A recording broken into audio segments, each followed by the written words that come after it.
general del intercambio. Entonces, empecemos por repasar. Hemos trabajado con dos leyes fundamentales de la economía, ¿sí? La ley del valor marginal, ¿sí? Y la ley del rendimiento marginal decreciente.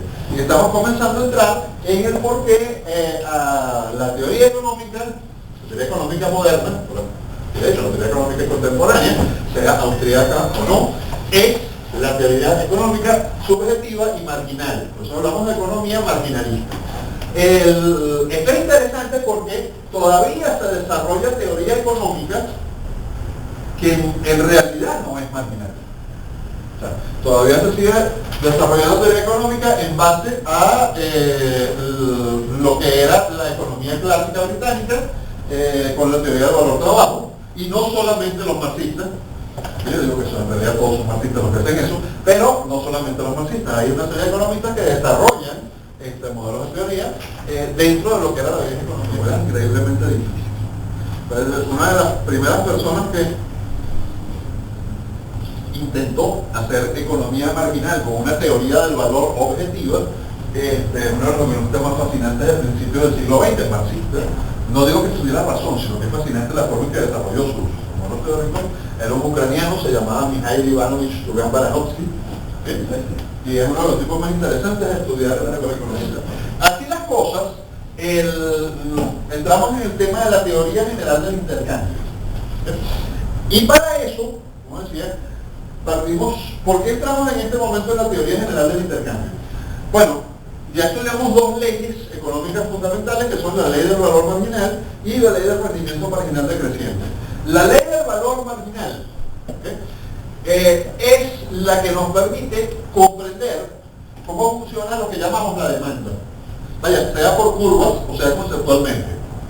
Pero es la que nos permite comprender cómo funciona la demanda. Y la ley del rendimiento marginal decreciente es la que nos permite entender cómo funciona la oferta. Esa es la clave de todo. Entonces, como ya tenemos leyes económicas que nos van a permitir entender cómo funciona la oferta y cómo funciona la demanda, ya podemos comenzar a estudiar el intercambio. Y siempre, todo lo que estudiamos, lo hacemos a partir de, lo estudiamos a través de las categorías fundamentales, las tablas a multiplicar, que estudiamos al principio, todas y cada una de las cosas. Entonces, por ejemplo, la semana pasada yo les comentaba que si intentásemos, por ejemplo, para explicar el rendimiento marginal decreciente, hacer un modelo matemático simple de equilibrio, nos íbamos a tropezar. Realmente un modelo estrictamente matemático simple de equilibrio, nos íbamos a encontrar con el problema de explicar por qué diablos era creciente al principio. Bueno, porque ahorramos tiempo, sí, pero es que en el modelo matemático simple de equilibrio el tiempo no está en ninguna parte. O sea, está implícito en el modelo, pero en realidad no está ahí. Entonces tendríamos que incluirlo en el modelo, y ahí es que el modelo comienza a complicar. Y Fidel nos recordaba que sí, pero es que este tiempo no es tiempo subjetivo, que es el que funciona en economía, y tendríamos que considerar cuál es el tiempo de cada uno de los actores involucrados y cómo lo perciben. Incluso para poder trabajar y comprender cualquier tipo de modelo, comprender conceptualmente, desde el punto de vista lógico, qué es lo que estamos haciendo. Generalmente decimos que el lenguaje matemático es el lenguaje lógico más sofisticado. No es del todo cierto. O sea, es el más estricto, pero no necesariamente es el más sofisticado. Hay cosas que son muy difíciles de hablar, por llamarlo lenguaje, en matemáticas. Simplemente no existe, por si estirando el concepto del lenguaje, no existen las palabras, no existen las oraciones, o sea, no existe con qué poder expresar ciertas cosas. Y eso es bueno recordarlo, porque por ahí es donde vienen las confusiones y los problemas de comunicación entre la teoría austríaca y otras líneas de pensamiento y economía. No se trata de si usamos o no usamos un modelo, si por supuesto lo usamos, sino que la expresión lógica formal es necesaria para poder comprender con lo que estamos trabajando. Sin eso no hay teoría. Y sin teoría, por ejemplo, sin una teoría previa, como habíamos visto ya antes, no podríamos nunca y bajo ninguna circunstancia poder desarrollar, por ejemplo, una hipótesis. O sea, el método inductivo requiere de teoría previa. Sin eso, ¿de dónde sale si no la hipótesis? Bueno, de una teoría previa. También veíamos que si bien hemos identificado en nuestro modelo teórico, un axioma fundamental y reductible como punto de partida más del cual no se puede retroceder en nuestro propio modelo lógico, que nos permite construir toda la teoría. También hemos comparado ese axioma con otras ciencias que estudian a la gente, es decir, al ser humano, desde otros ángulos y con otras herramientas, y he encontrado que coincide. Es decir, el modelo del funcionamiento del cerebro que nos da la neurociencia coincide con el modelo axiomático que nos da la teoría económica. Ah, caramba, qué interesante. Bueno, por lo menos de la forma en que la estamos estudiando. Así las cosas, uno de los puntos más importantes de los que vamos a hablar ahora es entrar en el tema del intercambio. El intercambio, Mises, que le gustaba crear palabras, términos técnicos, utilizó un término que ya existía, pero que él lo rescata, que es cataláctica, del griego catalateín. Estudia los intercambios. ¿Para qué? Para decir que es una parte específica de lo que es el proceso económico que ocurre dentro del cerebro de una sola persona, con independencia del resto de la humanidad. Ahora, esto es un problema de abstracción. Normalmente nuestra conducta económica es la conducta de un animal social, o sea, de un ser que está orientado a trabajar con otros. Pero de hecho, y es bueno recordarlo, la razón por la cual producimos intercambios que se podrían llamar intercambios autistas, o sea, intercambios dentro de nosotros mismos, es porque somos animales sociales orientados al intercambio. Una de las diferencias fundamentales, o quizás la diferencia más importante entre nuestra especie y otras especies de animales inteligentes, no es la categoría de la acción consciente. Hay quien sostiene que solamente el Homo sapiens sapiens es capaz de acción. Bueno, la evidencia indica que eso no es del todo cierto. Simplemente la gama de acción del Homo sapiens es muchísimo más amplia que la de cualquier otro animal inteligente. De nuevo, entendiendo por acción la conducta consciente y orientada a fines. ¿De acuerdo? Entonces sí, hay otros animales inteligentes que pueden tener conductas conscientes orientadas a fines, pero la gama de esas conductas es estrecha, es pequeña respecto a nuestra especie. ¿Cuál es el tipo de acción que realiza nuestra especie que no hemos visto ampliamente desarrollada? De hecho, en realidad no hemos visto en ninguna otra especie el intercambio voluntario. ¿Ven? Nunca van a ver a un perro cambiar un hueso por un juguete con otro perro. Aunque las condiciones subjetivas por las cuales el negocio se pudiera dar existan en el cerebro de cada uno de los dos. Es decir, sin embargo, no logran desarrollar el intercambio voluntario. Y eso no significa que no actúen en otras gamas de eventos que actúan. Pero por supuesto, eso ya les da una idea de lo estrecho que es su campo de acción. Entonces ahora entramos en un ámbito total, única y exclusivamente humano, que son los intercambios voluntarios. Para entrar a la teoría general del intercambio, lo primero que entendemos es qué podemos llamar intercambio. Y para eso debemos recordar cuál es el propósito de toda acción humana. El propósito de toda acción humana es pasar de una situación menos satisfactoria a otra situación más satisfactoria. Sin embargo, de nuevo, recuerdo, esto es subjetivo. ¿Okay? Y además de subjetivo, tiene un elemento especulativo. ¿Sí? Nuestra situación más satisfactoria, nuestra situación menos satisfactoria, se encuentra en el tiempo, en el presente, y la conocemos bien. Bueno, razonablemente bien. Nuestra situación más satisfactoria se encuentra en el tiempo, en el futuro, y solamente podemos especularla.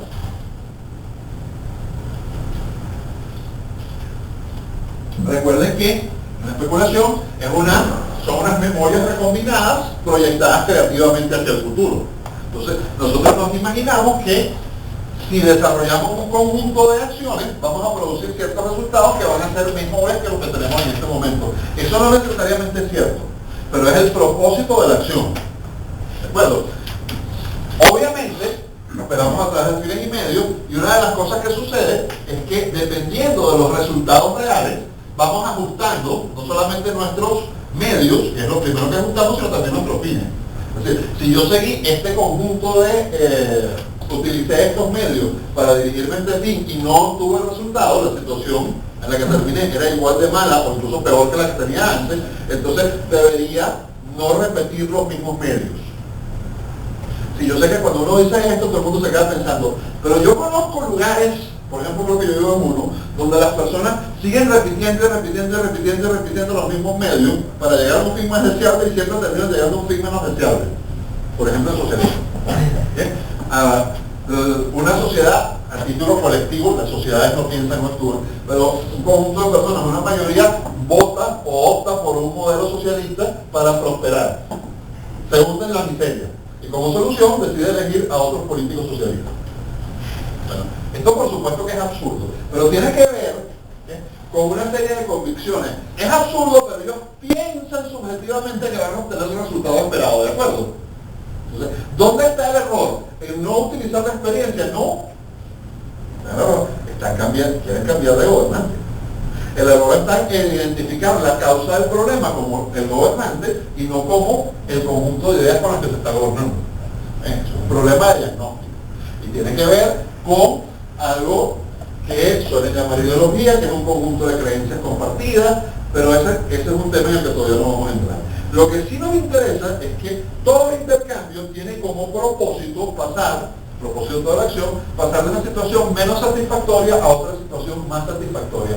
Y es vital recordar que ese es el propósito de ambas partes y que es perfectamente posible que ambas partes lo logren. ¿Por qué estoy insistiendo en esto? Porque cuando estudiamos historia del pensamiento económico, una de las cosas que vemos es que ya desde Aristóteles nos dicen que los intercambios se realizan por valores equivalentes, ¿se acuerdan? Se intercambian las cosas de igual valor. Y una de las primeras cosas que descubre la economía es que eso es absurdo. O sea, es totalmente imposible, porque si el propósito de una acción es pasar de una situación más satisfactoria a una situación menos satisfactoria, ¿por qué diablos las personas iban a intercambiar cosas de igual valor? Si se van a quedar en la misma situación. O sea, intercambian ¿por qué? Por afición, por gusto, por deporte, o sea, intercambiar cosas del mismo valor no tendría ningún sentido. Las personas intercambiamos cosas de menor valor por cosas de mayor valor. Claro, eso llevaba, por ejemplo, en la época de Aristóteles, a que pensaban, bueno, pero entonces en el intercambio tiene que haber una parte que gane y otra que pierda. Eso se llama, por ejemplo, hoy en día lo llamamos dogma Montaigne. ¿Por qué? Michel de Montaigne hizo entre los muchos ensayos que escribió uno sobre ese tema, que es totalmente falso, pero está muy bien escrito, como suele escribir él. Así las cosas, en realidad, la clave de todo esto consiste en que el valor subjetivo es lo que nos permite que ambas partes ganen. Es decir, el valor está en el sujeto. Algo que para mí tiene mayor valor, para Alejandra puede tener menor valor. Y algo que para Alejandra tiene mayor valor, para mí puede tener menor valor subjetivamente. Esa es la razón por la que es perfectamente posible que ambas partes ganen el intercambio. Para poder explicar esto como una teoría basada en un valor objetivo, una supuesta equivalencia de intercambio, los economistas clásicos británicos, y algunos incluso antes, desarrollan la teoría de el valor de uso y el valor de cambio, donde uno se equilibra y el otro no. Bueno, todos estos artificios que se desarrollan son previos a la economía subjetiva y marginal. En la economía subjetiva, el valor es subjetivo y es el valor que le dan en el proceso de valoración los sujetos a las cosas. Evidentemente, si ustedes se compran un par de zapatos en 100.000 bolívares, ¿qué vale para ustedes más? ¿Los zapatos o los 100.000 bolívares? Los zapatos, porque si valieran para ustedes más los 100.000 bolívares, no hubieran comprado los zapatos. Lo que puede suceder es que estén tan cerca del margen que sea casi indiferente comprarse o no comprarse los zapatos. Y como probablemente tengan cierto apego a los 100.000 bolívares, entonces en el momento de comprar los zapatos van a sentir que la satisfacción que le da obtener los zapatos es casi la misma insatisfacción que les da entregar los 100.000 bolívares. Y entonces van a decir, no, yo no gané. Siempre tiene que haber un margen en el cual ustedes tienen esa satisfacción inmediata. Hay un fenómeno que no es económico, aunque tiene resultados económicos, que es psicológico, y es la razón por la cual mucha gente a veces dice que salió perdiendo un intercambio voluntario. Más allá de la estafa, el engaño, eso ya sería otra cosa. Y es algo que se llama el arrepentimiento del comprador. Y tiene que ver, por cierto, con el valor marginal. Parece mentira, pero sí tiene que ver. Cuando ustedes más valoran algo, es cuando no lo tienen. En el momento en que lo tienen, baja su valoración subjetiva. ¿De acuerdo? Sí. Bueno, el problema de eso es que si compran muy cerca, muy en el margen, es decir, si la satisfacción que les produce comprar el bien es demasiado cercano a la insatisfacción que les produce entregar lo que entregan a cambio, en el momento en que ya tienen el producto y de repente les parece menos valioso de lo que les parecía en el momento en que lo compraron, en ese momento pueden tener una sensación de pérdida. Pueden decir, me arrepiento, ahora valoro más los 100.000 bolívares que cuando los entregué. Me devuelvo los 100.000 bolívares, no. Bien, así las cosas. Ahora, lo que sí es importante es que siempre a todo evento, en todo intercambio voluntario, valoramos más aquello que entregamos que lo que recibimos. No, es exactamente al revés. Valoramos más aquello que recibimos que lo que entregamos. Y esa es la única razón por la que se pueden desarrollar intercambios voluntarios. Eso me lleva, dije hace un momento que el hombre es un animal social. Bien, Aristóteles decía, por ejemplo, que era un animal político. También es cierto. De hecho, tan cierto es que lo que los seres humanos llamamos fenómenos políticos, lo observamos en otras especies, pero sobre todo en los chimpancés. O sea, fenómenos estrictamente políticos. Por ejemplo, los chimpancés dan golpes de estado, los lobos no. Ambos tienen estructuras sociales jerárquicas y podría el lobo alfa de la manada ser, digamos, derrocado por otro lobo. Pero eso sería un enfrentamiento de un lobo con otro lobo, en el cual uno desplaza al otro. Ahora, en los chimpancés, un chimpancé es capaz de organizar a todo el grupo de chimpancés para que lo ayuden a caerle a golpes al jefe, para convertirse en el jefe, es un golpe de estado. Este fenómeno no ocurre entre los lobos hasta que sepamos, ¿no? Nadie lo ha observado. Pero sí ocurre con los chimpancés. Entonces sí, el hombre es un animal político y hasta por cierto punto ya el chimpancé lo era, o lo es. Pero el hombre sí es un animal social. Y en sociedades complejas, en sociedades a gran escala, no en sociedades simples de jauría, ¿de acuerdo? No en sociedades en banda. Sin embargo, estas sociedades complejas, ¿qué son? Porque hay otro problema, una vez que comenzamos a hablar de la sociedad. Esto ya lo hemos hablado un poquito antes, pero es importante recapitularlo. ¿Qué es la sociedad? Porque, sobre todo los sociólogos, suelen presentarnos, y a veces también los economistas y los historiadores y los novelistas, pero suelen presentarnos a la sociedad como si fuera un organismo. O sea, literalmente, como si tuviera cerebro, pies, pensar, y además un organismo consciente para colmo de males. Entonces, por ejemplo, nos dicen,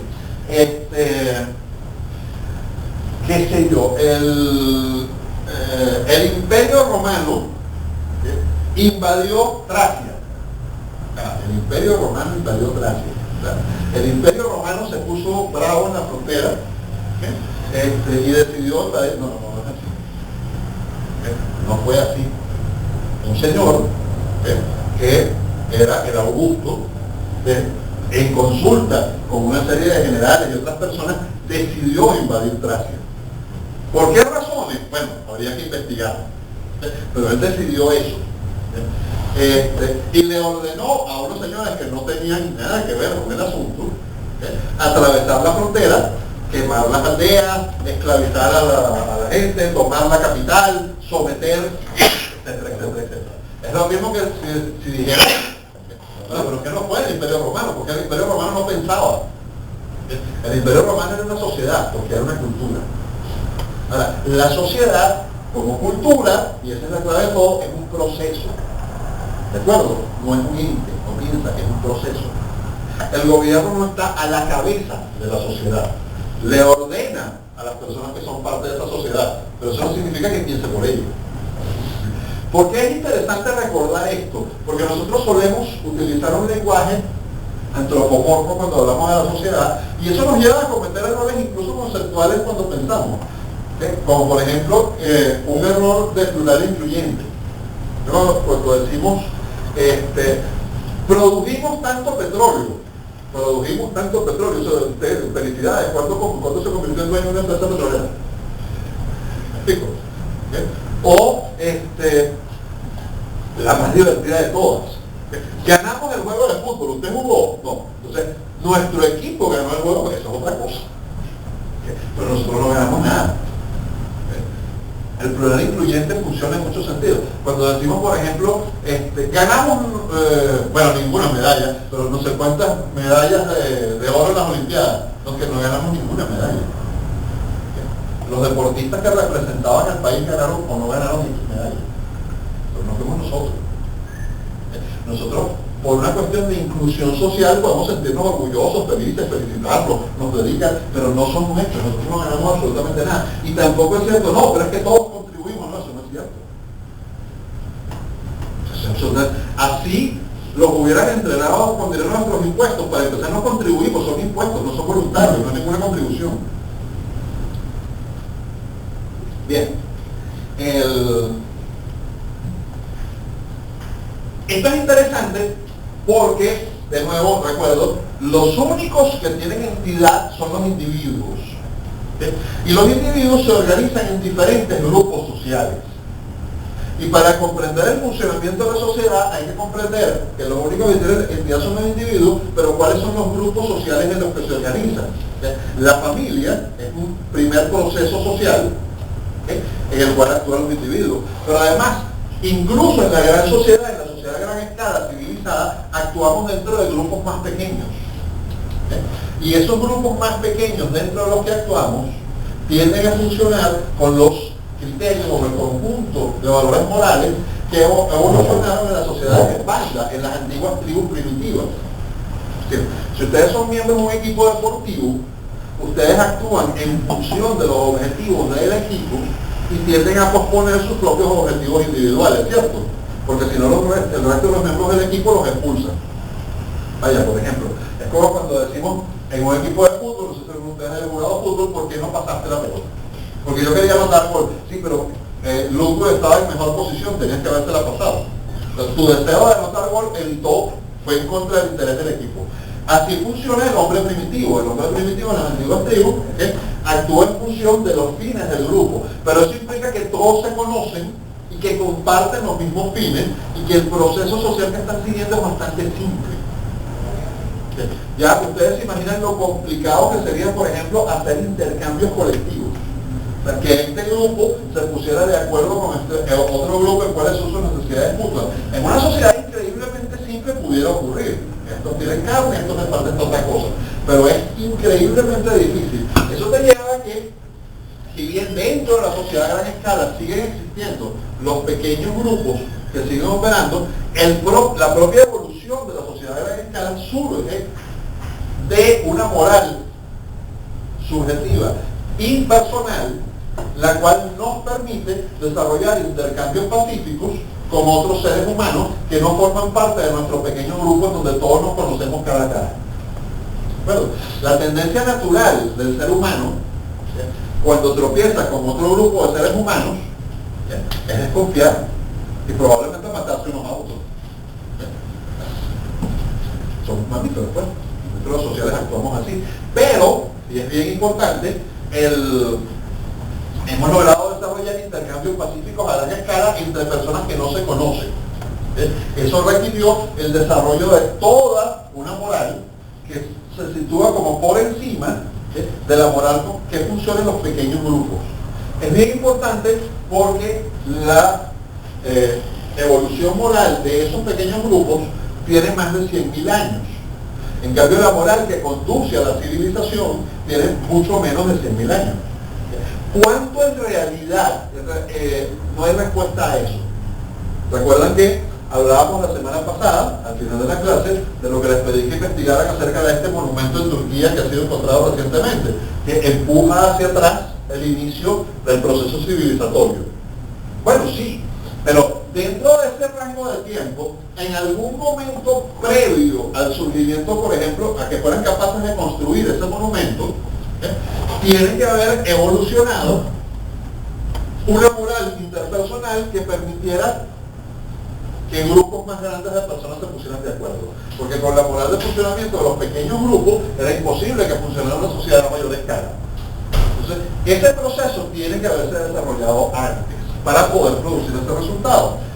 Quiere decir entonces que nuestra sociedad a gran escala en la que desarrollamos intercambios es básicamente una sociedad que opera con dos conjuntos de normas morales. Una que aplicamos a los pequeños grupos donde todos nos conocemos, por ejemplo la familia. La familia es un sistema redistributivo natural. Es decir, evidentemente, a ustedes cuando, digamos, se graduaron, sus papás no les pasaron la factura de todo lo que les había costado hasta ese momento, ¿no? Además con intereses e intereses de mora. No, bueno, perfecto. Quiere decir que es un sistema redistributivo. Es un sistema donde unos dan y otros reciben. Y eso sigue así por siempre. De acuerdo, pero ese es el funcionamiento de un grupo que está orientado hacia un fin común. Y eso no representa problema porque subjetivamente, le repito, subjetivamente, e incluso es un elemento que no es de acción consciente, sino que ya es instintivo, estamos necesariamente orientados a eso, estamos orientados a proteger nuestros propios genes, estamos orientados a sacrificarnos por nuestra descendencia. Ahora, ¿qué es lo que intenta? Y la razón por la cual insistimos en que la sociedad no es un organismo, es un ser consciente. Porque ese tipo de teorías lo que nos lleva es a tratar de condicionarnos a que actuemos en una sociedad de gran escala como si estuviéramos en una pequeña jauría. Es decir, por ejemplo, a que nos sacrifiquemos por la sociedad a gran escala. Cuando la sociedad a gran escala es un proceso interpersonal de naturaleza totalmente impersonal que no tiene ningunos objetivos comunes sino su propia existencia y desarrollo. Esto es bien importante. Yo oí recientemente una frase que me dejó absolutamente fascinado, pero fascinado. Una persona dijo, es que tenemos que sacrificar nuestros fines individuales por lograr el fin colectivo de salir del socialismo. Yo dije, wow, eso sonó sumamente extraño. Realmente sonó increíblemente extraño. Claro, ya va. Es que tenemos que utilizar la moral socialista para salir de eso. Eso no puede ser. Eso no tiene sentido. Lo cual me permite una pequeña desviación. Una vez que hemos entendido cómo evolucionó el orden social, podemos comprender, por ejemplo,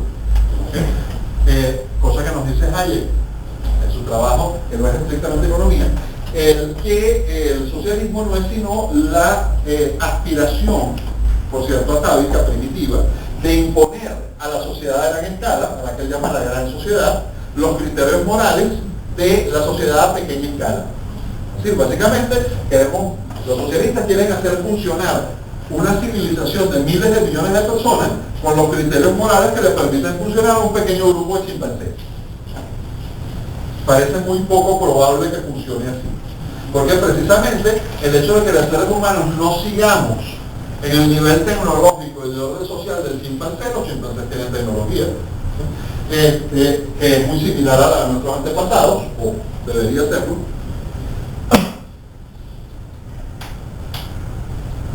La razón por la cual no seguimos en ese estadio de desarrollo es que logramos desarrollar una moral interpersonal que colocamos por encima de esa otra moral de los grupos pequeños y que nos permitió desarrollar intercambios y contactos pacíficos entre otros grupos. De hecho, a mí me gustaría que ustedes se imaginaran, imagínense por ejemplo en la cuenca del Mediterráneo.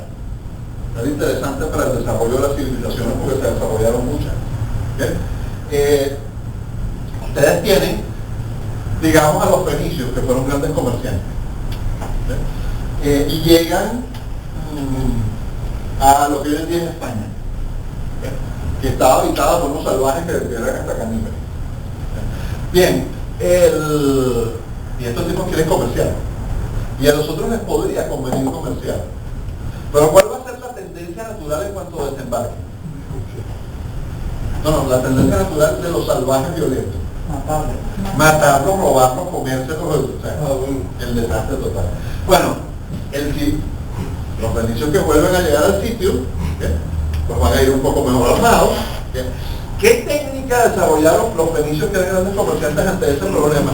De hecho es interesante porque esa técnica la encuentran, esa misma técnica de comercio que desarrollaron los fenicios, la encuentran ustedes en otras culturas en Asia y también en América. Lo que se llama el intercambio ciego.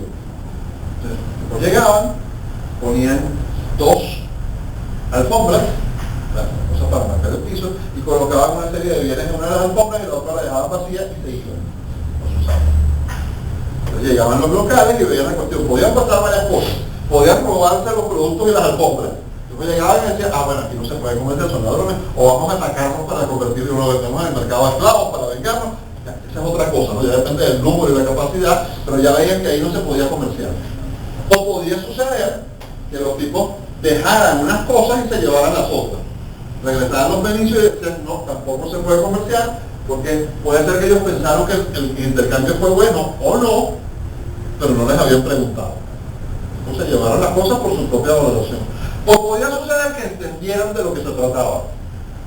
Y entonces colocaban unas cosas ahí y las dejaban y se iban. Regresaban los fenicios y veían el intercambio y o bien se llevaban lo que les habían dejado y dejaban lo que ellos habían puesto, ¿sí? Aceptamos el trato, o bien se volvían a retirar.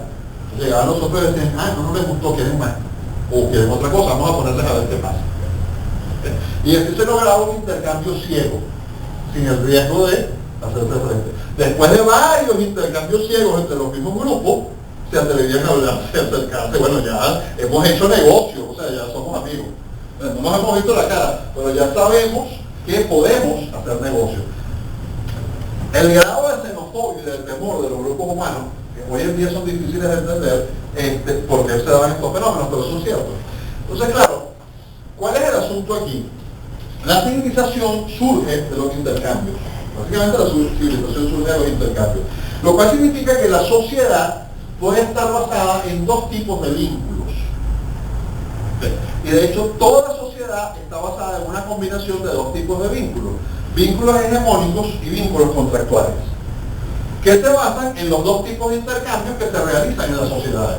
En las sociedades tenemos intercambios voluntarios, en donde ambas partes ganan y por lo tanto ambas partes están de acuerdo en hacer el intercambio, y tenemos intercambios involuntarios, donde una de las partes pierde y por lo tanto la parte no está de acuerdo en hacer el intercambio, pero lo hace porque es forzada a hacerlo. ¿Me explico? Entonces, por ejemplo, un intercambio voluntario, te compro tu bolígrafo por $100. ¿Te parece buen negocio? No, $200. $1000. Menos mal que un ejemplo. Está muy apegado al bolígrafo. Realmente el valor subjetivo del bolígrafo para él es sumamente alto, o me quiso hacer el favor de forzar el ejemplo. No, te escribió muy bien. Ok, está apegado al bolígrafo. De acuerdo. Ahora, ese es un ejemplo de intercambio voluntario. ¿Cuál sería un ejemplo de intercambio forzoso? Van a tener que usar sí, por supuesto, van a tener que usar la imaginación, porque yo lo que voy a usar es la mano. Pero imagínense que en mi mano hay una Glock 9 milímetros, ¿no? Y entonces yo llego y me acerco a Alejandra, y le digo, mira mamita, me hace la liberación de quiebro. Y ella te hace. Por supuesto, a quitarle el amaneramiento y hacerlo con un lenguaje simplemente sumamente educado. Que es como nos aparecen, por ejemplo, en las películas, los malandros del siglo XVIII. En las películas de los años 50, los malandros del siglo XVIII eran bien. El punto interesante es que sale el tipo y dice, la bolsa o la vida. No sabemos exactamente cómo hablaban los malandros del siglo XVIII de diferentes países, pero le garantizo que ninguno decía la bolsa o la vida. Eso no asusta a nadie. O sea, los malandros hablan con lenguaje malandro, porque tienden a especializarse, de eso vamos a hablar hoy. Ahora bien, eso es un intercambio forzoso, evidentemente. Por ejemplo, un intercambio forzoso a mayor escala, pues, exactamente, los impuestos no se llaman voluntarios. De hecho, es sumamente divertido que el que los paga se llama contribuyente. Deberíamos ser sinceros y llamarlos forzados. Pero hay quien sostiene que los impuestos son contribuciones y lo defienden a capa y espada. Sí, de acuerdo. Yo no puedo discutirles que son contribuciones. Lo único que les digo es que son el mismo tipo de contribuciones que le hacen al señor que le dice dame tu blavero de quiebro. Son exactamente el mismo tipo de contribución.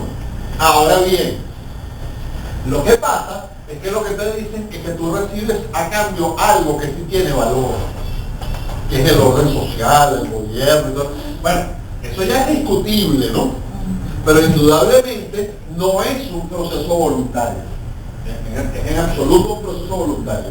De hecho, me voy a permitir hacer una pequeña digresión de nuestro tema central, pero lo que voy a decir tiene mucho que ver con la evolución del tema central, y es que, por ejemplo, el surgimiento de los gobiernos, no voy a hablar de los estados, sino el surgimiento de lo que llamamos gobierno, la cabeza del Estado, la llamada cabeza del Estado, no es un proceso voluntario de acuerdo.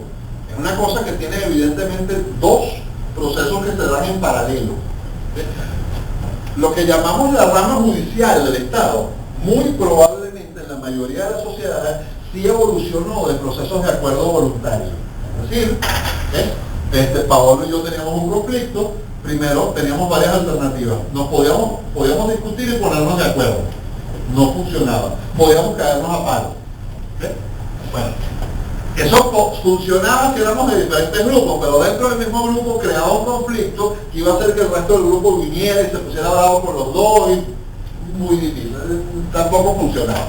Entonces, como no lográbamos solucionar el conflicto, nos íbamos a un tercero, que era una persona sumamente respetada, a la que todo el mundo consideraba muy sabio, y le preguntábamos, mire, ¿usted qué opina?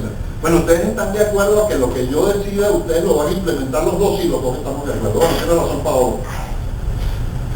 Bueno, ya no me queda más remedio, porque si no acepto, o sea, si no cumplo mi palabra de que voy a aceptar lo que dictaminó el juez, el anciano sabio, entonces nadie va a querer hacer transacciones conmigo, nadie va a querer trabajar conmigo, voy a convertir la sociedad en la que vivo, me va a execrar. ¿Me explico? Bueno, eso es el desarrollo voluntario de la rama judicial. Llega un momento en que se convierte en un sistema de fuerza.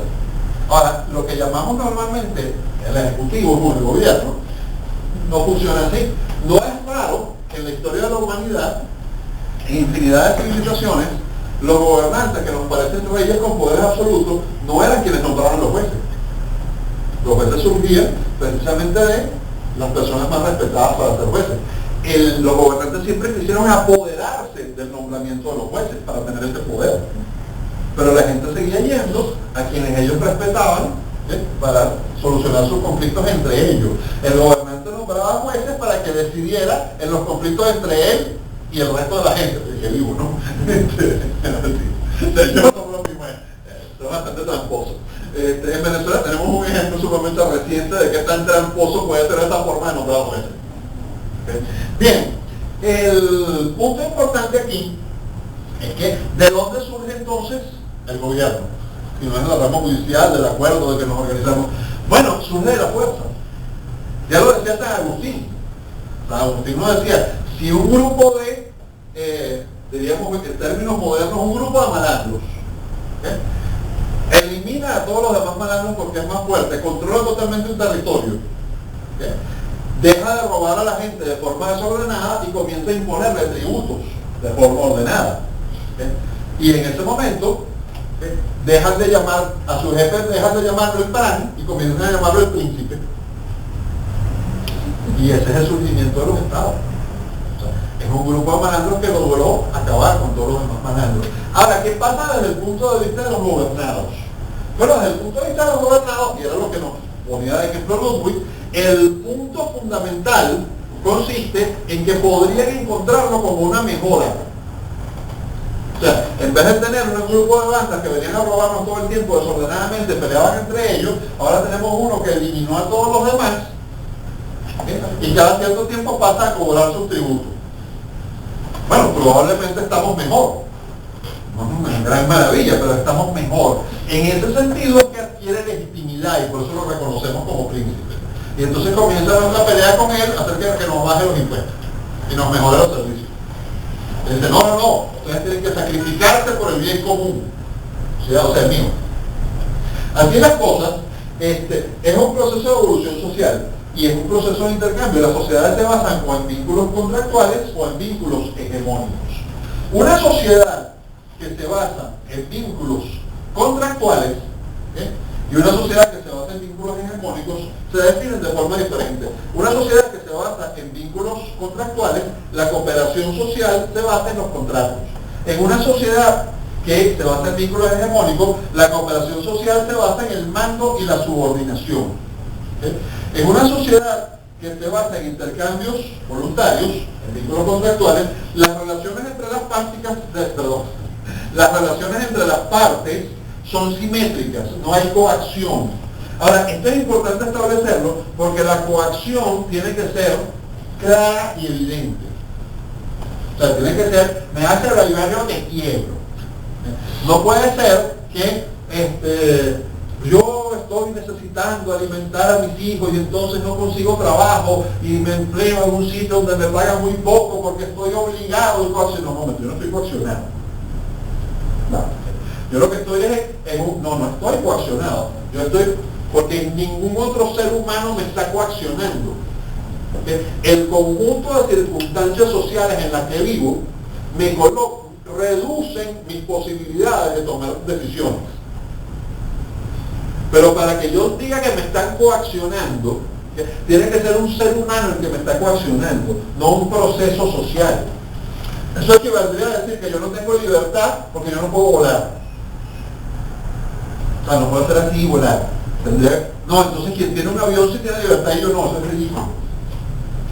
O sea, son interacciones entre seres humanos. Si el que me coacciona no es otro ser humano, en función de lograr sus fines, sin darme a cambio algo que yo acepte voluntariamente, hay coacción. O sea, me están obligando. Ahora, si yo digo que me obligan las circunstancias, que las circunstancias siempre son las que me obligan. Si circunstancias que me llevan a hacer un intercambio no lo hago, como estoy, o sea, si estoy totalmente satisfecho, no me muevo. ¿Cuál es el motivo de la acción humana? El propósito de la acción humana, pasar de una situación más satisfactoria, menos satisfactoria, más satisfactoria, no lo contrario, no lo que yo estaba diciendo. Ven, me corrigieron, bien. Pasar de una situación menos satisfactoria a una más satisfactoria. Estoy pasando de la situación menos satisfactoria en que mis niñitos se van a morir de hambre a una situación más satisfactoria en que no se van a morir de hambre. Y el ejemplo que estoy poniendo es bastante dramático para la Venezuela de hoy, porque hay niños que han muerto de hambre en la Venezuela de hoy. Está documentado. El punto importante entonces, les decía, que tiene que ser obvia y evidente. Por supuesto, ¿qué pasa si para lograr sus fines alguien que tiene poder condiciona el proceso social para colocarme en una situación menos satisfactoria y solamente me permite, para que yo pueda intentar pasar a la situación más satisfactoria, hacer lo que él, la única alternativa que me da? No por un proceso de intercambios voluntarios en todo el orden social, totalmente impersonal, sino por el control que alguien ejerce sobre su influencia sobre todo el orden social. Hay coacción, porque son vínculos hegemónicos, no vínculos contractuales.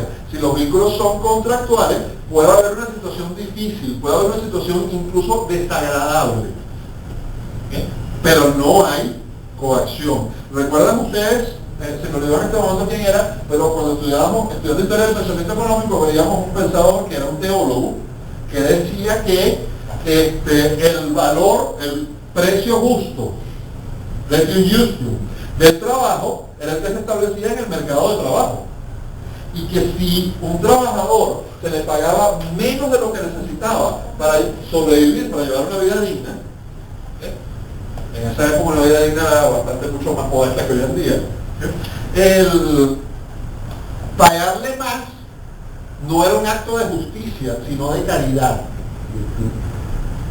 La virtud no era justicia, sino caridad. No era injusto pagarle menos porque ese era el precio que se establecía en el mercado de trabajo.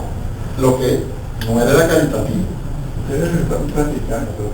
Ciertamente. Es interesante porque eso te lleva a algo. Recuerden que la caridad es una virtud. ¿Qué característica tiene? Voluntario. ¿De dónde viene? De Dios. De arriba. y no es legal. ¿Okay? Bueno, en el pensamiento cristiano, ¿no? Pero viene de arriba. ¿Okay? Mientras que la justicia no, la justicia es natural, es humana. ¿Okay? Entonces, lo que te están diciendo es que la justicia no implica la caridad. La caridad podría ser conveniente para el orden social, ¿no?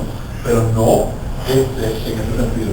Bien, esto es interesante porque en otras tradiciones religiosas llegan a conclusiones parecidas, ¿no?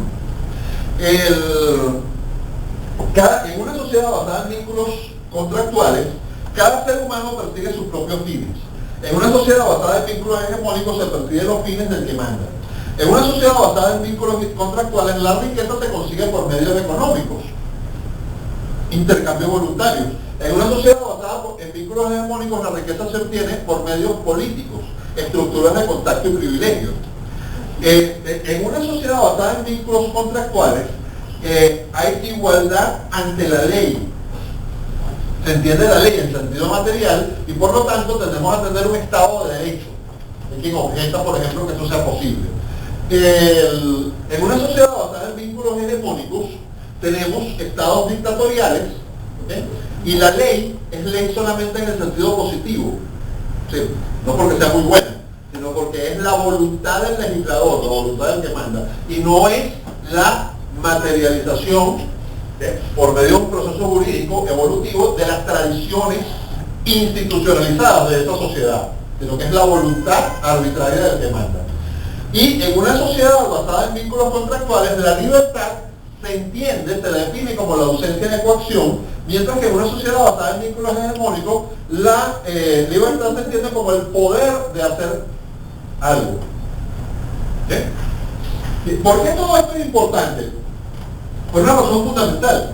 Viene la pregunta: ¿nosotros vivimos en una sociedad basada en vínculos contractuales o en una sociedad basada en vínculos hegemónicos? Pero no hay vínculos contractuales en nuestra sociedad. No, sí hay. Pero ¿por qué todos respondieron de inmediato a vínculos hegemónicos? Porque prevalecen, en la sociedad en la que nosotros vivimos, los vínculos hegemónicos prevalecen sobre los vínculos contractuales. Inclusive para hacer intercambios voluntarios tenemos que someternos a una serie de condiciones, ¿okay?, de vínculos hegemónicos que en otras sociedades no necesitan someterse a eso. En estos días hay un conflicto interesante con el paro de transporte de un día, el apoyo de transporte, y si ustedes se ponen a analizar el problema van a encontrar un entramado complicadísimo, pero complicadísimo, de privilegios, acuerdos y vínculos hegemónicos. O sea, ¿cuánto cuesta un autobús? Bueno, eso depende de si te lo regala o no te lo regala el transporte, el gobierno, si te dan o no te dan un crédito especial que tienes que pagar muy barato, si te lo importa o no te lo importa el gobierno, si eres amigo o no eres amigo de la alcaldía o del gobierno nacional. Y entonces ustedes ven que hay diferentes tipos de autobuses. Hay unos nuevecitos que prácticamente se los regalaron a los tipos, otros que los trajo una alcaldía, otros que los compraron con un crédito de Contur y otros que se los tuvo que comprar el tipo. Cada uno de esos transportistas tiene una estructura de costos totalmente diferente, pero todos están obligados, por fuerza, a cobrar la misma tarifa. Y por supuesto, para el sistema se desarrolla a partir de organizaciones informales, que eran líneas piratas, que después eran autorizadas y reguladas por el Estado, pero algunas con existencia previa, pero nadie puede montar, por ejemplo, una empresa para solicitar en concesión una línea, que era el sistema que teníamos antes. Y entonces una de las cosas que discuten, no, es que los choferes no tienen seguridad social, por supuesto, porque no son empleados.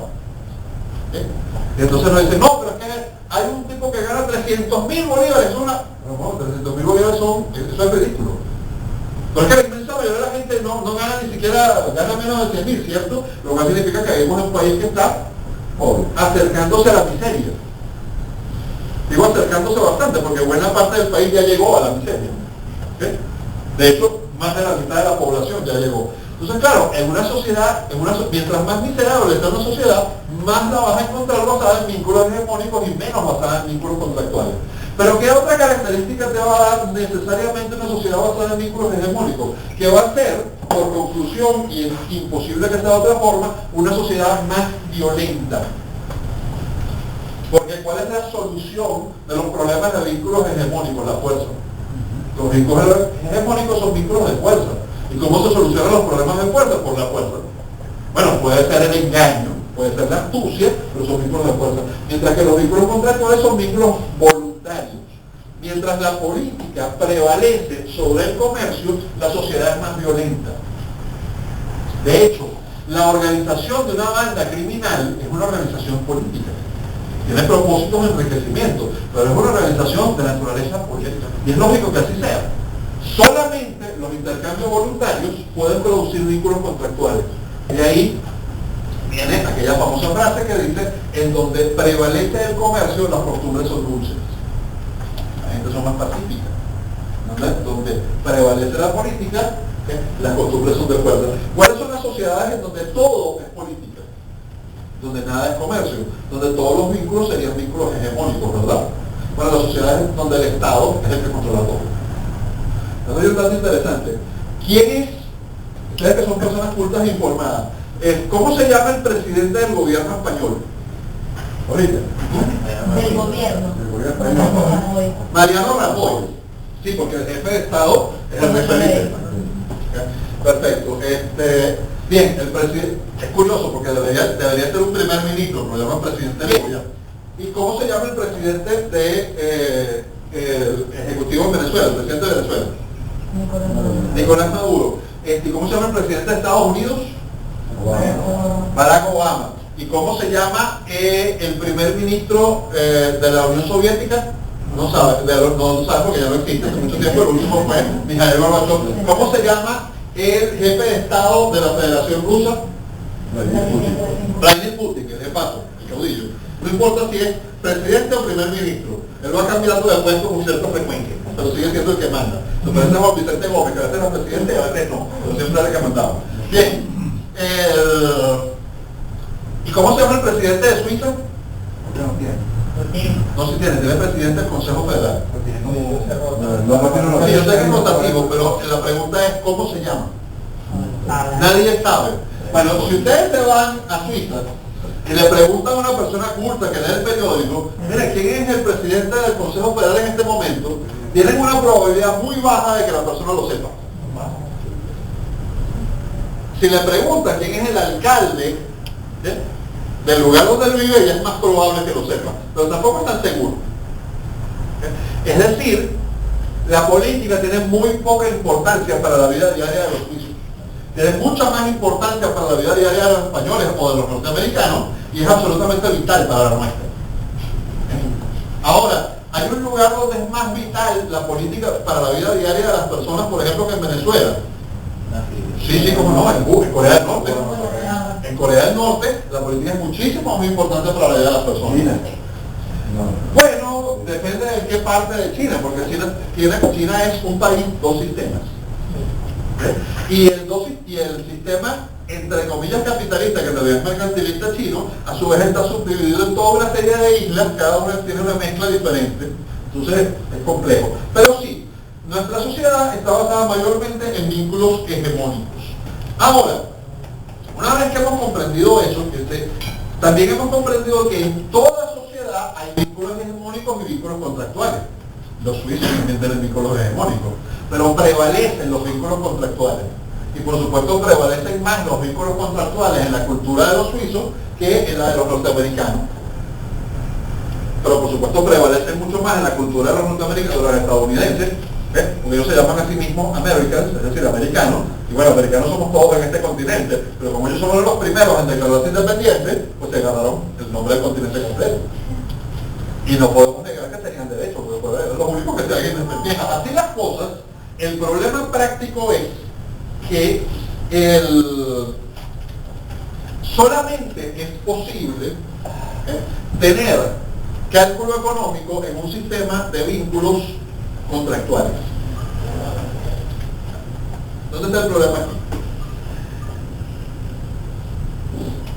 Cuando se realizan vínculos contractuales, cuando se realizan intercambios voluntarios, ambas partes ganan, ¿cierto? Bueno, porque ambas partes ganan subjetivamente. Eso significa que cada una de las partes va a obtener el máximo grado de satisfacción posible de cada uno de sus intercambios, incluida la posibilidad de que se equivoque y después aprenda, ¿cierto?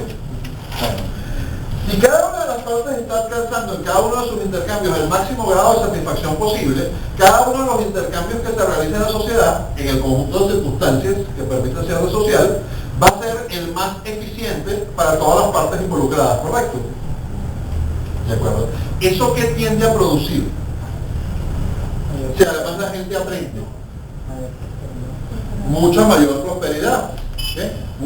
Piensen en las dos leyes, perdón, piensen en las dos leyes económicas que ya hemos estudiado, valor marginal y rendimiento marginal decreciente. ¿Okay? Y piénsenlo desde el punto de vista de lo que ya hemos establecido desde el principio. En la medida que nuestra sociedad se basa en vínculos contractuales, cada uno de los intercambios que vamos a realizar va a ser así. Pero ahora retrocedamos al asunto del valor marginal y veamos por qué se realizan intercambios. ¿Okay? Para que se realice un intercambio, tiene que suceder que ambas partes, voluntario, tiene que suceder que ambas partes ganen, ¿cierto? Bueno, entonces, por ejemplo, estamos en una sociedad sumamente primitiva de vagos y recolectoras, usualmente llamada sociedad de cazadores y recolectores. Eso, nuestra capacidad de cazar animales descubre que es sumamente baja. Las sociedades que realmente, culturas que realmente eran culturas primitivas cazadoras, tendían a morirse de hambre con muchísima frecuencia. Por ejemplo, los antiguos indios, ¿sí? Antes de tener contacto con el resto del mundo, a cada rato se moría una tribu completa de hambre. Bien, en realidad, todo nos indica que éramos más bien carroñeros, nuestros antepasados, que cazadores, y que el asunto de los cazadores y recolectores era más bien de vagos y recolectoras, así como los leones. O sea, las mujeres son las que consiguen con ellos. Bien, así las cosas. En esta sociedad, digamos que yo soy cazador, o sea, y tengo carne, porque en realidad sí logré cazar. Me puse de acuerdo con otro grupo de cazadores, tenemos un objetivo en común, ¿sí? Y logramos cazar un bisonte. Bueno, vamos a la Europa antigua. Logramos cazar un burro, la versión europea del bisonte. Un torito de este tamaño.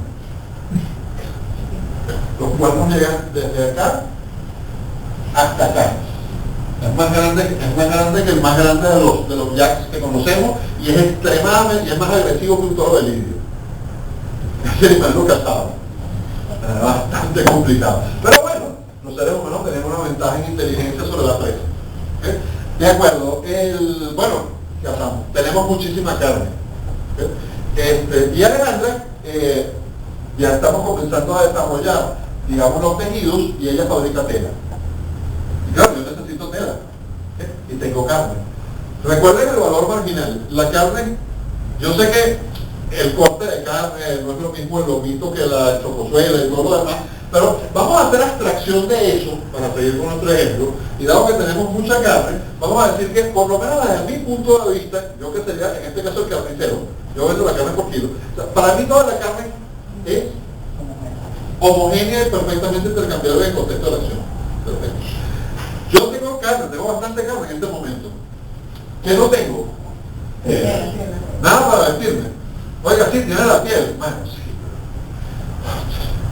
Ustedes saben lo fregado que es vestirse con ropa interior de cuero. Bueno, así las cosas. Entonces queremos tela, es una cosa lujosísima que existe ya hoy en día que sea desarrollada, y Alejandra tiene tela. Pero yo tengo muchísima carne. ¿Cuál es el valor de cada unidad de carne para mí? Muy bajo, porque tengo mucha. La ley del valor marginal me dice que es muy bajo porque tengo mucha. Alejandra no tiene carne. ¿Cuál es el valor marginal de la carne para ella? Muy alto. Pero, ¿y cuál es el valor marginal de la tela para mí? Muy alto, porque yo no tengo tela. Pero ¿cuál es el valor marginal de la tela para ella? Bajo. Muy bajo. Entonces, recuerden que nos dice la teoría económica que para que se dé un intercambio se tiene que producir una doble coincidencia de necesidades. Tiene que ser necesario que ella necesite carne en ese momento y que yo necesite tela en ese momento. Pero es que vamos un paso más allá. Eso es cierto, pero puede producirse el intercambio sin que la necesidad sea una necesidad en el sentido estricto. O sea, puede ser que en ese preciso momento Alejandra no necesite carne. Y en ese preciso momento yo no necesite, como con desesperación, tela. Pero como lo que yo tengo, ella lo valora en mucho más que lo que ella tiene, y lo que ella tiene yo lo valoro en mucho más de lo que yo tengo, es muy probable que realicemos un intercambio, aunque ella en ese momento no estaba pensando en que necesitaba carne, y yo en ese momento no estaba pensando en que necesitaba carne. Pero cuando nos vemos, decimos, mira, ¿por qué es muy probable? Porque los montos a los que vamos a intercambiar, la cantidad de tela que ella me va a ofrecer, a cambio de la cantidad de carne que yo me va a ofrecer, a mí me va a parecer un tremendo negocio, voy a salir feliz con la ganancia, y ella se va a ir muy feliz con la ganancia. Entonces es muy probable que realicemos el intercambio, es decir, prácticamente que creamos la necesidad. Claro, ¿dónde está el problema? Que Alejandra tiene una enorme ventaja sobre mí en ese intercambio, pero gigantesca. Porque su bien no es y además porque es mujer. No, ya va, un momento, deténganse, las mujeres son mejores negociando que los hombres. Las mujeres son mejores negociando que los hombres porque hay pequeñas y sutiles diferencias entre el cerebro de en promedio, ¿no? En nuestra especie, de las mujeres y de los hombres, evolución, por nuestra propia evolución. Y una de esas pequeñas diferencias es que el cerebro de las mujeres tienden a pensar y hablar de forma mucho más conectada. Es decir, entre el proceso de verbalizar y el proceso de razonar son prácticamente paralelos, o sea, casi al mismo tiempo. Mientras que los hombres tendemos a pensar en silencio, a analizar en silencio y después expresar. Si ustedes lo piensan muy bien, podrían entenderlo como ventaja o desventaja cualquiera de las dos cosas. Algo así como necesitas hablar para pensar, que horror, o no puedes estar hablando y pensando al mismo tiempo. Qué horror. Entonces, ¿qué pasa? El que piensa y habla al mismo tiempo tiene una ventaja para negociar. Sí. Claro, por supuesto. Que el que se tiene que quedar callado y detenerse y pensar mejor la cosa tiene una obvia ventaja para negociar. Bien, así las cosas, independientemente del asunto, la gran ventaja económica que ella tiene, aparte de eso que yo acabo de explicar, es que su bien no es perecedero. Ella puede esperar, yo no. Yo no puedo esperar. Porque la carne tiende a dañarse. Perfecto. Ahora bien, ¿cuál es el problema del trueque? Eso se llama en economía intercambio directo. Primero, la doble coincidencia de necesidades. Por más que la ley del valor marginal empuja a hacer más cambios que lo que nos da la necesidad en sentido estricto, porque se produce la ganancia, de todas formas está limitada con cosas como los bienes perecederos, la capacidad de almacenamiento, la tecnología existente y sobre todo por el problema de riesgo. Me explico. En una cultura primitiva, la mayoría de las personas saben hacer todo. Vaya, lo poco que tiene como información esa cultura. ¿Quiénes de ustedes saben hacer fuego? Que hemos perdido alguna vez, ¿si saben hacer fuego? Sin fósforos y sin yesqueros y sin nada de eso. ¿Quiénes de ustedes nos quedamos perdidos en una isla de viento donde se estrelló el avión? ¿Quiénes de ustedes saben hacer fuego? Pero pudiera hacerlo. ¿Pero lo has hecho? No. Entonces, fíjate bien, tienes conocimiento teórico que crees que sabes cómo se hace. No estás seguro, ¿okay? Pero jamás lo has practicado. Entonces, no sé, pudiera, ok, de acuerdo. Pero si es algo militar, eso sí. Pero si te estrellaste en el avión no te dejaron montarla. Bien, ahí voy, ya va, espérate. En las culturas primitivas todo el mundo sabe hacer fuego. ¿Por qué nosotros no sabemos hacer fuego de esa forma? Porque nosotros hacemos fuego con yesqueros, pertenecemos a una cultura, ¿verdad? Damos por sentado que vamos a tener el yesquero. Por la división del trabajo. La ley de la división del trabajo de Ricardo.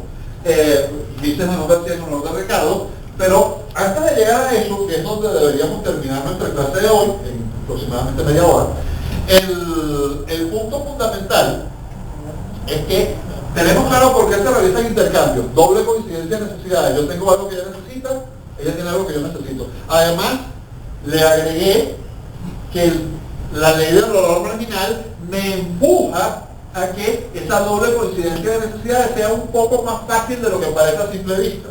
No es solamente que ella necesita carne, sino que ella valora en más la carne que yo, que soy el que la tiene. Eso te lleva a la especialización. ¿Okay?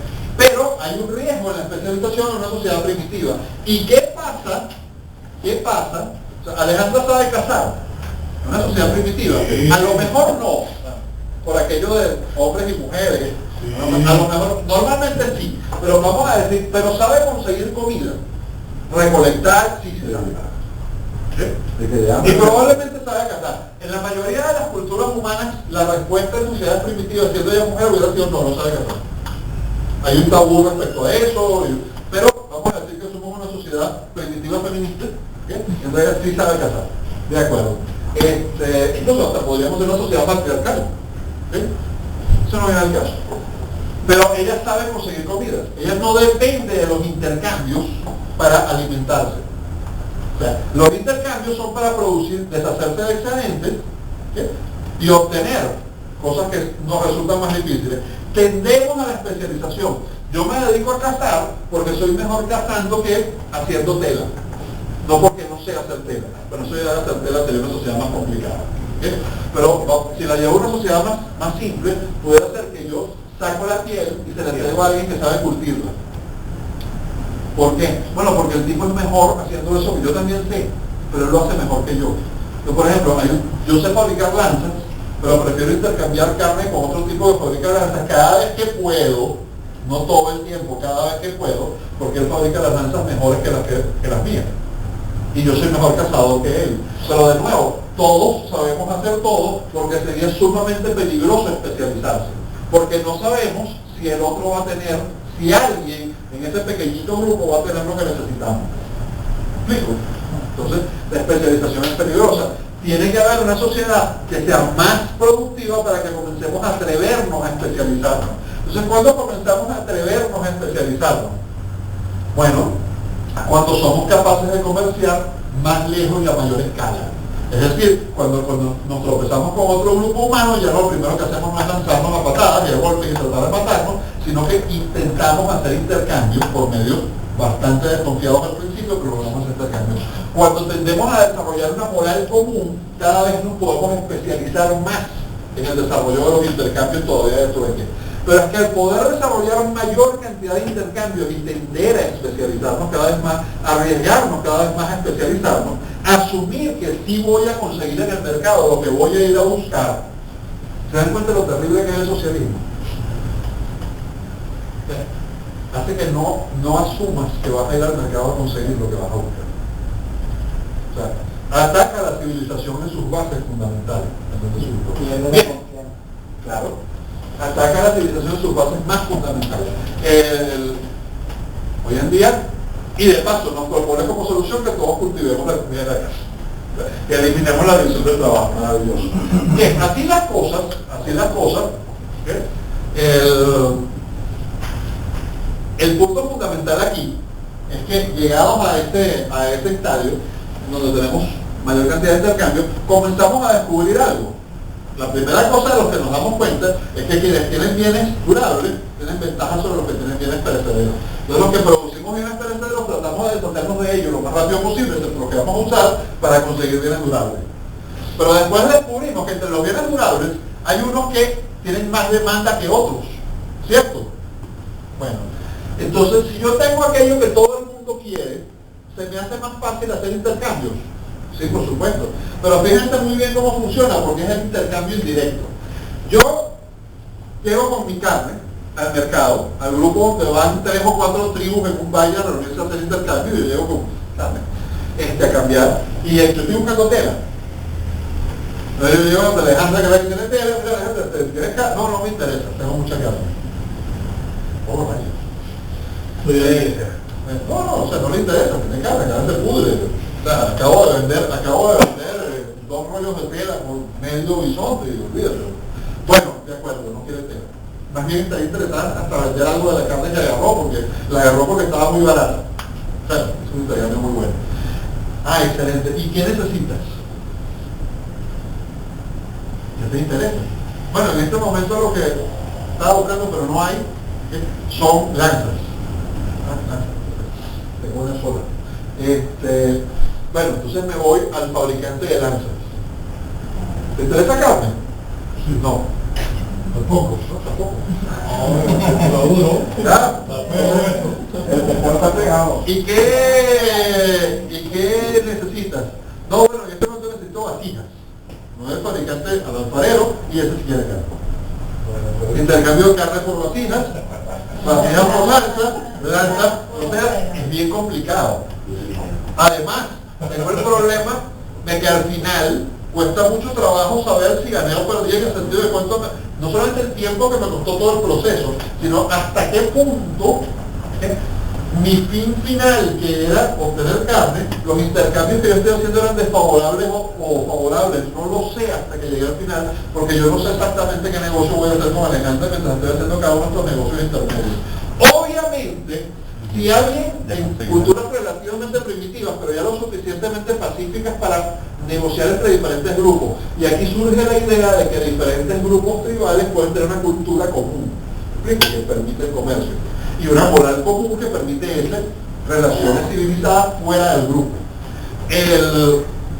Si alguien se especializa en comerciar, si es el comerciante el que va a hacer transacciones a distancia, lejos, y regresa con cosas, es el más rico del grupo, por cierto, pero entonces él entiende mejor que nadie el asunto de las ganancias y las pérdidas en los valores de los intercambios. Los guerreros no entienden de qué se trata.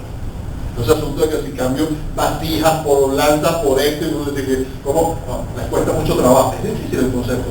Pero por ahí se llega, como ustedes están pensando, al intercambio indirecto estandarizado, que es el dinero.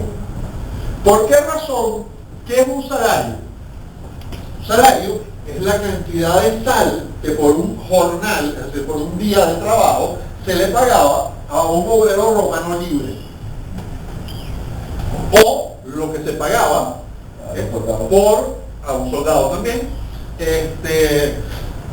Eso lo establece la reforma de Mario, porque antes de la reforma de Mario los soldados romanos no cobraban, y solamente podían ser ciudadanos y dueños de tierra y tenían que proveerse sus propias armas. Mario amplió al ejército y por supuesto cuando metió gente que no podía mantenerse, pues tuvo que pagar un y corriente. No era precisamente un salario muy alto. Bien, lo que sí tenían eran otras ventajas, digamos, que Mario en el ejército romano. Por ejemplo, tenía servicio médico. Si no, el resto de la gente, eso era bastante costoso y complicado, ellos tenían servicio médico gratuito. Y los médicos militares romanos muchas veces eran mejores que los médicos civiles que estaban disponibles para la población. Algunos, eso lo descubrieron mucho después los emperadores militares, ¿no? Comenzaron a tener médicos en la corte, no saben nada, unos al médico de la región. Bueno, así las cosas, el punto interesante es que el salario es la cantidad de sal. ¿Y por qué la cantidad de sal? Porque la sal es una maravilla como dinero. Conserva los alimentos y sirve para cosas que todos necesitamos, sobre todo yo que soy cazador y tengo el problema de la carne. Ahora ya me dedico a vender carne salada, ya la cosa dura más. Entonces, pero además la sal es indispensable para mantener la salud, ¿no? Muy necesario. Y es sumamente escasa. A nosotros nos parece muy abundante, pero es extremadamente escasa. Porque primero, la próxima vez que vayan a la playa, intenten hacer sal. Muy difícil. No es casualidad que solamente hay ciertos sitios que son salinas. Esas zonas donde hay mayor densidad en esa específica cantidad de agua y hay unas condiciones geográficas muy favorables. Pero es sumamente difícil hacer sal ya en la costa, donde está el agua salada. Ahora, si estamos lejísimos en la costa, hay que transportarlas a la salina o de las minas de sal. Y no es casualidad que la palabra minas de sal ya suena castigo terrible y condena espantosa. Porque ustedes se imaginarán lo que es estar cavando bajo tierra a gran profundidad y sacando sal que la estás respirando y te está quemando la piel y los ojos. Horroroso. Bien, así las cosas, es a donde quisiéramos mandar a los planificadores socialistas, a la final. Pero el punto fundamental es que la sal tiende a convertirse en algo que todo el mundo acepta, porque a todos les es útil. Pero es que además no importa cuánto almacenes. Sí, yo sé, mientras más tengas, más baja el valor marginal. Y entonces más fácilmente le entregas para intercambios. Pero no importa cuánto almacenes porque no se daña. Por eso que la podemos sacar de las minas, porque no se daña. Entonces no es perecedera, pero para nunca.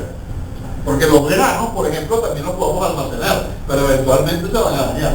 En condiciones muy apropiadas pueden durar bastante, pueden durar varios años, pero o sea, hay un límite y además es costoso almacenarla. La sal, mientras la mantenga seca, es una maravilla. ¿Dónde está el problema de la sal como dinero? Tiene un problema muy complicado. Transportarla y mantenerla, es decir, es sumamente frágil. Agua y hasta ahí llegó. Sí, Cargo mi bolsa de sal para el mercado y comienza a llover. Ay, pobre. Tengo que proteger la sal que no se moje. Es muy difícil. ¿Sí? Entonces, claro, la sal es muy interesante como dinero. Tienden las culturas al cada vez estar más especializadas en el trabajo, ya hay un amplio desarrollo del mercado, ya nadie tiene miedo de que se va a morir si no produce su propia comida mientras sea capaz de producir algo que los demás necesitan. Ya el carpintero se atreve únicamente a ser carpintero y no tener ni idea de cómo se siembra la comida, ni se canta, ni se hace nada, porque siempre lo van a contratar para conseguir hacer cosas de carpintería. Y la sal es problemática para hacer intercambio. Entonces descubrimos que existen unas cosas llamadas avalorios. Una característica muy peculiar de los seres humanos, nos encanta ahorrar. Y eso desde las sociedades más primitivas que conocemos. Entonces, vamos a movernos hacia tender a usar como dinero los avalorios. Por ejemplo, conchas de tal, con las pepitas que se usan de adorno. ¿Recuerdan los grandes jefes apaches con sus plumas y unas cosas montadas así como un peto? Bueno, en realidad no eran grandes jefes apaches, eso que acabo de decir es una barbaridad, serían los grandes jefes Sioux. Los apaches no usaban los penachos grandotes de plumas ni nada de eso. Pero el punto importante aquí es que esos avalorios tienden a convertirse fácilmente en dinero. Y por esa vía, creen la mayoría de quienes especulan sobre el desarrollo de esto, llegamos a los metales preciosos, como el oro y la plata. Tienen todas las ventajas de la sal, entre otras cosas que son muy fáciles de dividir. Ustedes saben que el oro se puede trabajar sin conocer metalurgia. O sea, el oro se encuentra en estado natural en un grado bastante alto de pureza. Fácil reconocerlo como oro. Sí, es oro. Y es muy fácil de partir físicamente, o sea, con un filo, es muy fácil de aplastar, es muy fácil de malear por fuerza. Bueno, fácil, por supuesto que es un trabajón. Pero lo que quiero decir es que no se puede hacer lo mismo con otros metales. O sea, malear, obligarlo a adoptar una forma. Es como plastilina, muchísimo más duro que la plastilina, pero se puede responder a presión. Muy maleable. Entonces, claro, el oro tiene esa serie de ventajas, la plata no tanto, pero en parte sí, y sobre todo es prácticamente indestructible, no se oxida. La plata sí, pero la oxidación de la plata más bien la mantiene.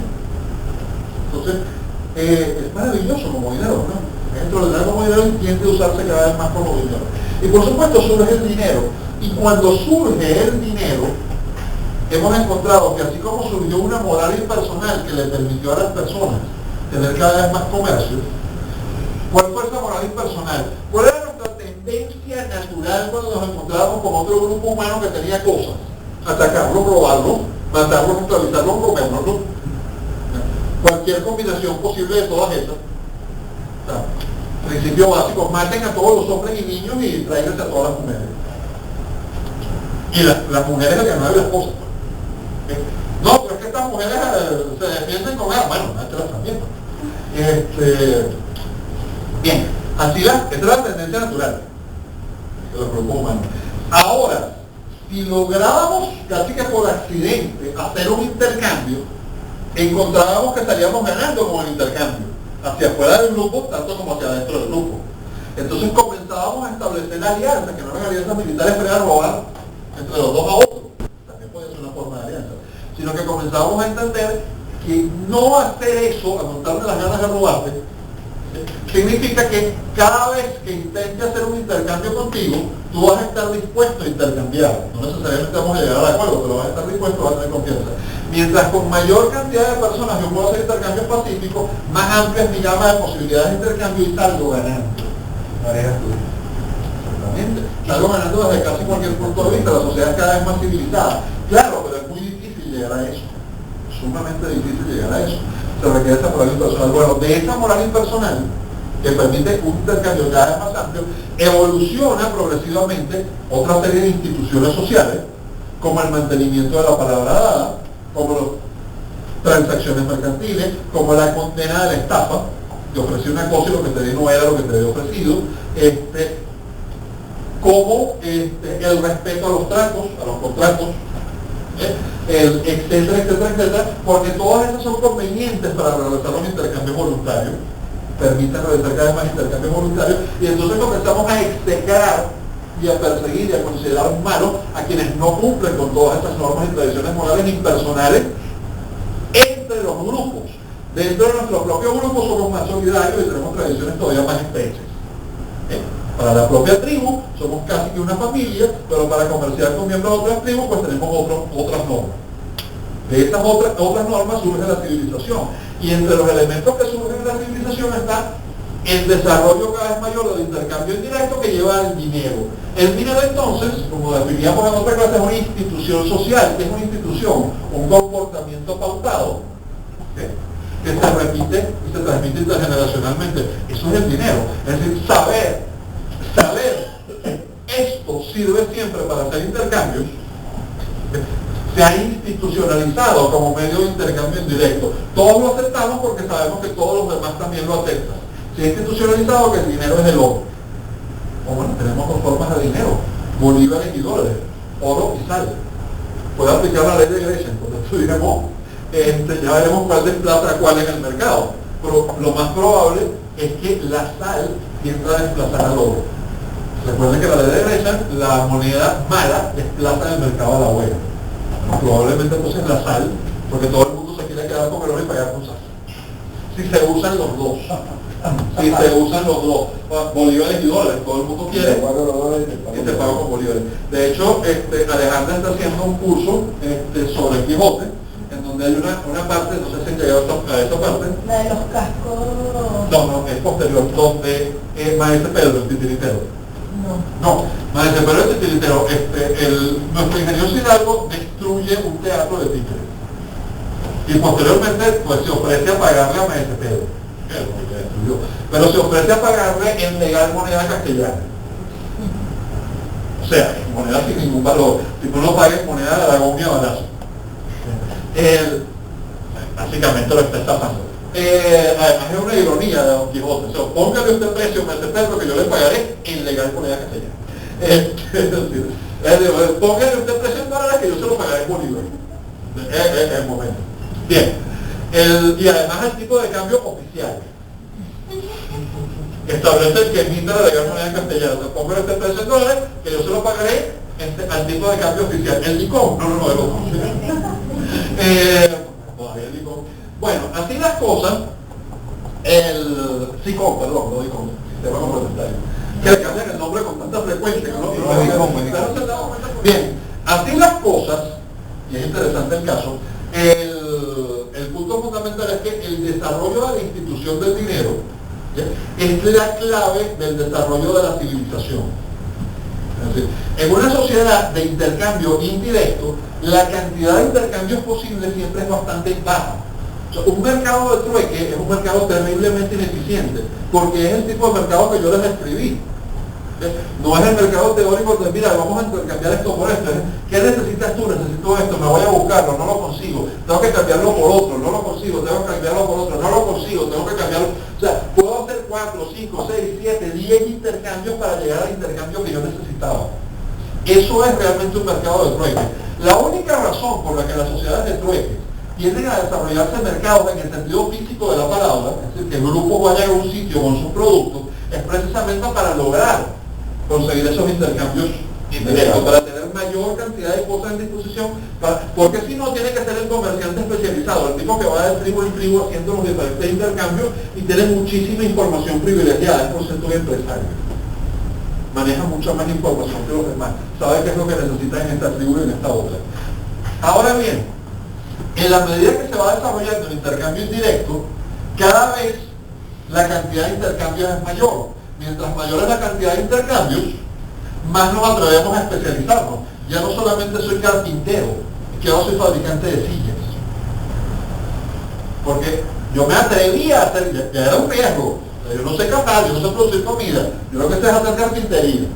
Pero bueno, si alguien necesita una puerta, una casa, un techo, arreglar el piso, cualquier cosa que sea de madera, yo se la hago.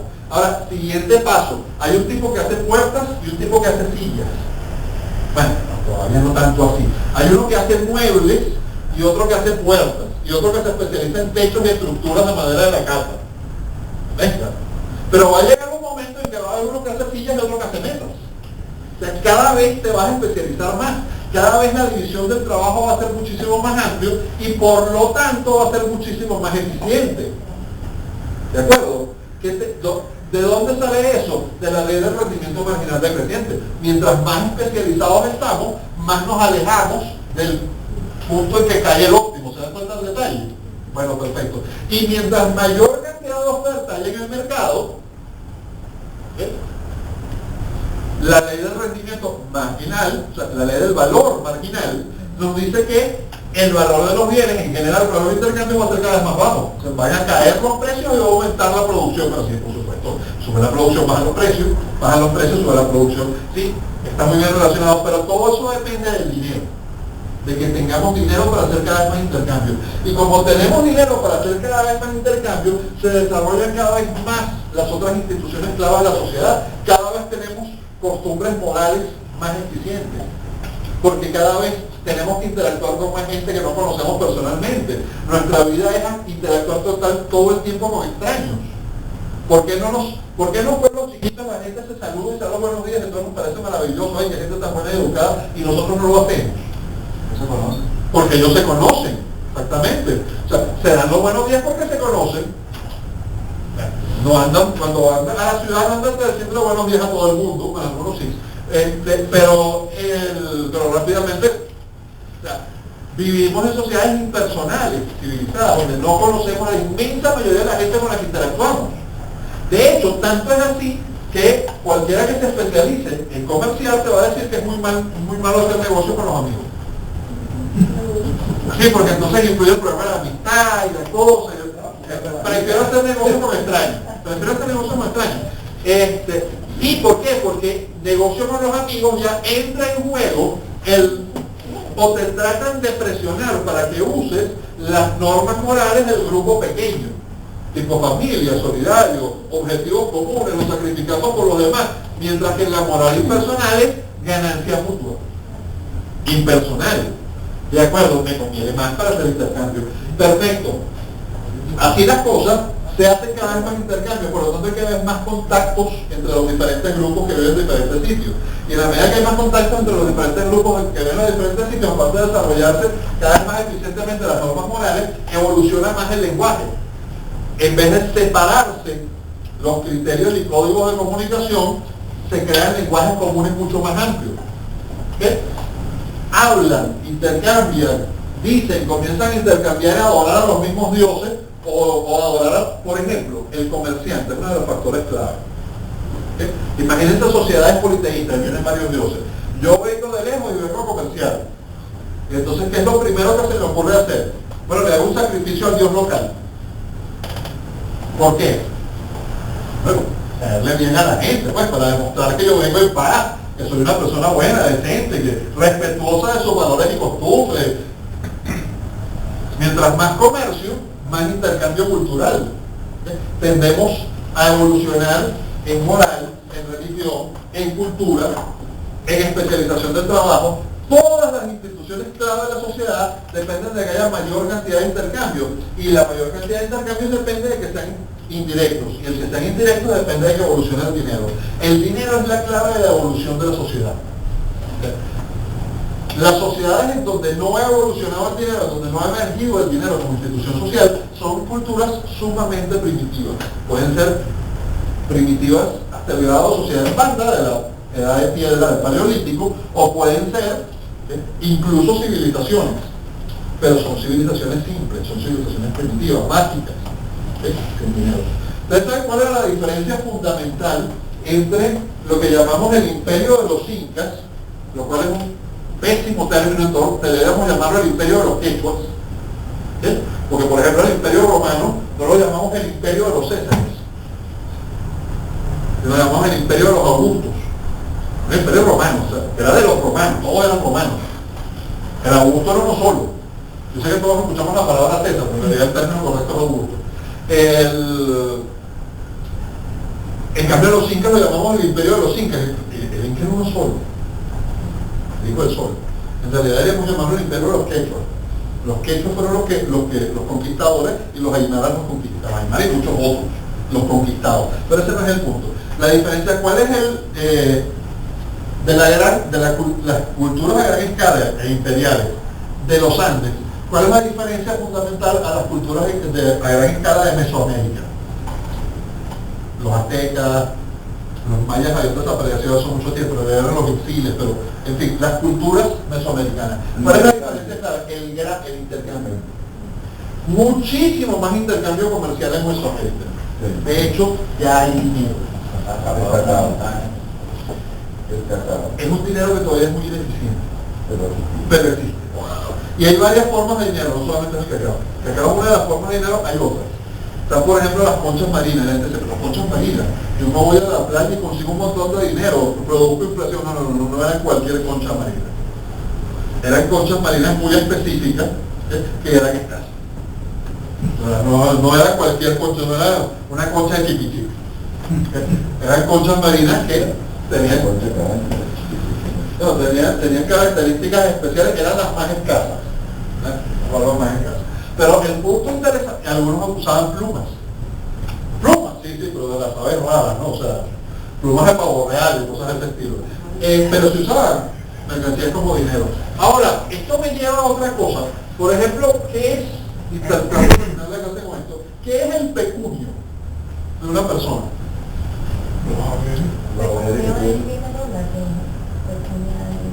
Pecuniaria. Pero ¿de dónde proviene la palabra? De ganado. Y eso nos confunde. Porque, ¿cómo puede ser dinero el ganado? Bueno, recuerden que en sociedades primitivas, y esto es algo que suele no decirse cuando damos esta clase, no suele olvidar, yo propongo que no se me olvide. El desarrollo del dinero es clave, porque probablemente en la mayoría de las culturas y sociedades, el escalón más difícil de la evolución institucional del dinero fue lograr un dinero de común aceptación en donde coincidieran dos características: que fuera un buen medio de intercambio indirecto y que fuera un buen almacén de valor. La sal es un buen medio de intercambio indirecto, pero no necesariamente es un buen almacén de valor. Pues pensamos que se puede dañar. Pero además porque sí es escasa, pero no es tan escasa como para almacenar mucho valor en poca sal. Por ejemplo, hay sociedades que usaron la pimienta, ciertas especies como dinero. ¿Por qué la pimienta específicamente como dinero? Se pagaban impuestos de pimienta. Bueno, porque la pimienta es una especie que no se daña, dura muchísimo. Y es muy escasa y muy valiosa y es muy interesante por los efectos que produce sobre los alimentos. Ok, hay sociedades que usaron té como dinero, té prensado, porque lo apreciaban mucho. Entonces los ladrillos de té prensado, bien prensados, son prácticamente eternos, no tanto, pero casi. Sin embargo, el problema es que si tienes un dinero que es excelente como medio de intercambio, porque es muy fácilmente divisible, y todo el mundo lo acepta, pero no es un excelente almacén de valor, podrías descubrir que hay otros bienes que son mejores almacenes de valor. Porque el ganado en sociedades que sean o no agricultoras, lo más probable es que la ganadería precedió por mucho a la agricultura. Entonces, primero logramos domesticar animales y después plantas. Es lo más probable, no es seguro. Todo indica que puede ser así. No en todas partes. O sea, hay evolución convergente. Diferentes lugares, diferentes grupos humanos llegan a la civilización en diferentes momentos y con ciertas diferencias peculiares. Por ejemplo, donde no había animales que domesticar, pero sí había plantas que domesticar, se desarrolló la agricultura no solamente antes que la ganadería, sino sin ganadería. No, en Egipto sí había animales que domesticar. Excelente. La agricultura era cada mayor. Sí, correcto, es cierto. Pero de hecho, una de las claves en la creciente fértil en Egipto, una de las claves del desarrollo de la agricultura es la ganadería, porque es una fuente interesante de otra cosa, que a nosotros hoy en día nos parece horrible, pero que en entonces era muy valiosa, que es tiempo, exactamente. Bien, el punto. Ustedes saben, las ciudades primitivas, por ejemplo en la edad del bronce, ¿cuál era la principal principal producto de exportación de las ciudades al campo? Ustedes se imaginarán que las herramientas y los productos no. El estiércol. La sociedad producía mucho estiércol porque había muchos seres vivos que producían estiércol en un solo sitio.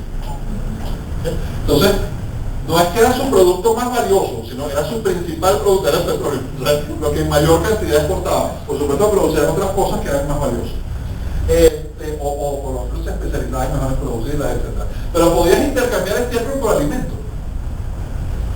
Curioso, ¿no?